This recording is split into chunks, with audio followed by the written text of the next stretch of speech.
This is Newcap News with Nicole Stillger.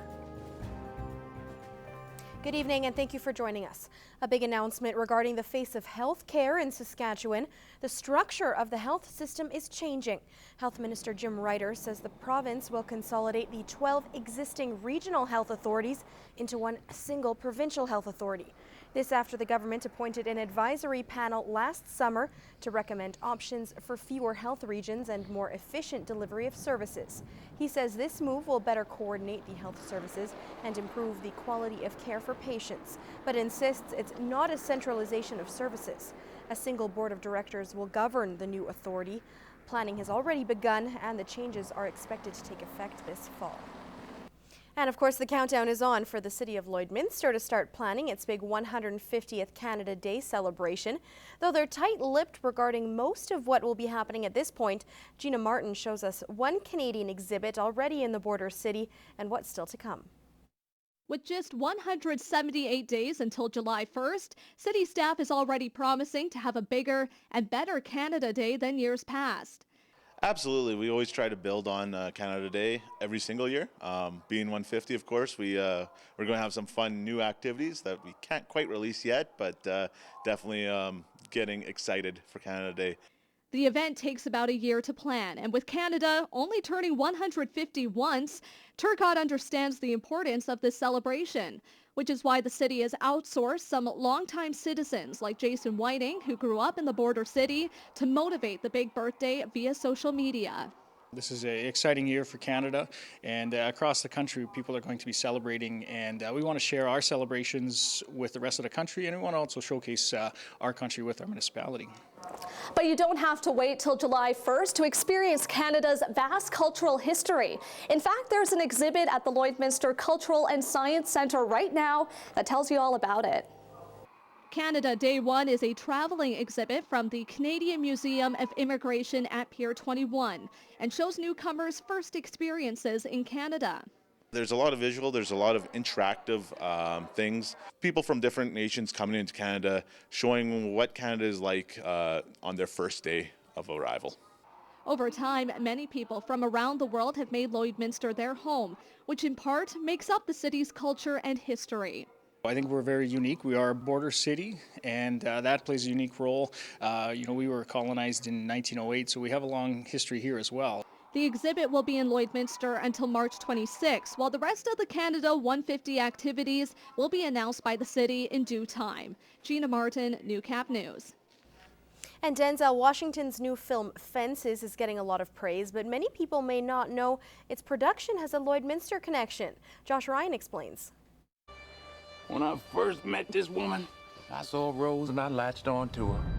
Dale Wells and his team of financiers at Wells Asset Management have been involved with the film industry for 6 years, but got their first taste of the big time with the red carpet in New York for Fences. That was fun. I mean, for a small town Saskatchewan boy, I was impressed, and Paramount puts on a good show. I'll give them credit. It was pretty exciting. The venture began with an initial partnership with Canadian company Bronze Studios, who were looking for a more strategic way of financing projects with more return and less risk. Once they've got the nuts and bolts of the movie deal worked out, then they come back to myself and say, look, are you interested in this deal? And that's where we come in, that we do the financing for the movie industry. Based on the Pulitzer Prize-winning play and starring Denzel Washington, who also directed the film, it was a project with plenty of appeal. Fences was a studio movie with Paramount, which was a big deal for us within the movie industry, and it was a really good deal from a financial standpoint. Through financing films, Wells says people are still surprised to find out he works out of Lloydminster instead of a bigger center. If you're in the background, someone like myself, I just happened to be in the right spot at the right time and met the right people, and it's been a good ride. It's been enjoyable. Fences has already garnered numerous award nominations and has given Wells and his team a lot of new and exciting opportunities. It has, and we've got some good films. I'm hoping to make some announcements in January and February about some films we're involved with that are coming up that are, they're very big projects. However, Wells says he's proud of working locally and thinks it gives others a glimpse at options outside of Hollywood. It's opened up some huge opportunities for us, but on the same note, this is my home. This is where I'll stay. Josh Ryan, Newcap News. This is Newcap Sports. Well, after a long December spent away from the Civic, the Lloydminster Bobcats are back this weekend. Our Lance Phillips caught up with the team to find out just what they did during the Christmas break. After a tough 8-game, 7-city road trip in December, the Bobcats were glad to get a short break, getting some much-needed time away from the rink to decompress. Lots of fun. It's always great to see the family. They were really missing me. Extended family, had some really good food, played a lot of cards. We're a big card family, so that was about it. And then went out with my brother and sister a lot, and that's about it. To be honest, we didn't, I didn't do too much. We just hung out as a family. I got 2 young boys, so they kept me busy around the house. It was fun just to catch up with them. I hadn't seen them for 2 weekends, so we, believe it or not, we were at the hockey rink. Though we spent some time at the rink and the outdoor rink, just enjoying it, having fun together, and it was just a good time to just relax and hang out with the family. You just go hang out with the family, have some turkey, get some food in you. Hang out with the friends, go to the outdoor rink. Typical for Canadian winter. Now that the Christmas binge eating is over, the Bobcats focus on the task at hand, Drayton Valley. So far, the two teams have split the season series at 1, but with 4 games this month, it means January is pivotal if the team hopes to find themselves in a playoff spot come February. Yeah, you don't want to say this is, do or die weekend, but it's a huge weekend for us. We have to be ready to go. It's in our home barn. It's going to be exciting. The boys know, we know as a coaching staff what's online, and we just got to take it one game at a time, and hopefully we're ready to play Friday night.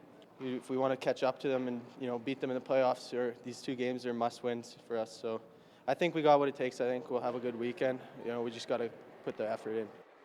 Lance Phillips, Newcap Sports, Lloydminster.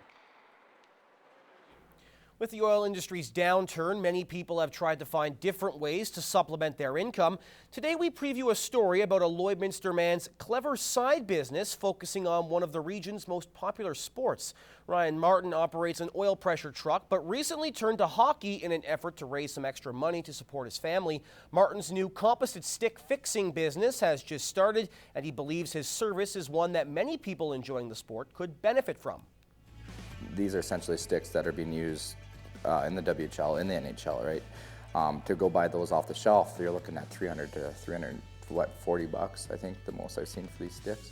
So essentially, we're getting these top-of-the-line sticks and fixing them and turning around selling them for a fraction of the price, like anywhere from $80 to $100, depending on the shape of the stick they're in.